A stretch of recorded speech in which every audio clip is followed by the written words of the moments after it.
information do debt collectors have to give me about my debt?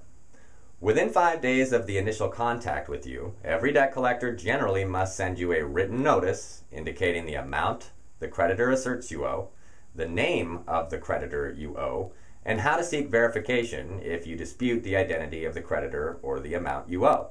If you dispute the identity of the creditor or the amount you owe, you should request formal verification from the debt collector. All right, this is a very large topic. The first part is that when you receive a phone call and speak with a debt collector who is trying to get you to pay something that you haven't been able to pay for whatever period of time, you should thereafter receive a written, what they call dunning letter, a collection letter. If a collector doesn't follow through with that, they're technically in violation because it is a requirement that they send this dunning letter. If that occurs, you might want to seek counsel from an attorney.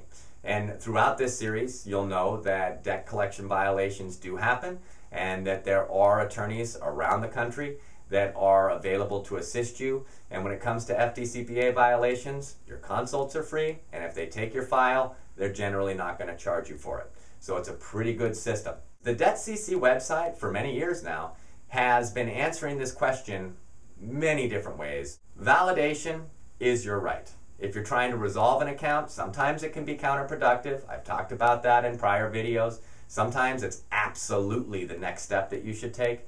So throughout the DebtCC website, you'll see this topic covered pretty repeatedly. There are different ways to handle your request for validation and who to send it to, how to determine, maybe I'm not going to send one. Definitely, if somebody's trying to collect a debt from you that you don't recognize, or an amount that is exaggerated or inflated, you absolutely should request validation and or even dispute the debt. And in some instances, obviously, you can demand that they cease communicating with you.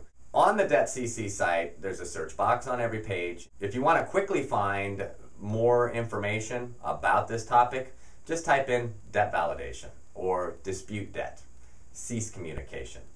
And you'll get a number of results because this topic has been covered so much on this site. Read through the threads. You'll have questions. You might find one that's very close to your questions and you might get those answers, but if they're not answered, go ahead and participate in an existing thread or start a new one. We also have an Ask an Expert feature. Ask a question, start a new thread, get answers from other people on this site who are currently going through something similar that you have recently, and are community members and are paying it forward by sharing their experience and their results with new members. Also, moderators are here to answer your questions and participate in threads. They've covered this topic frequently, and experts are here.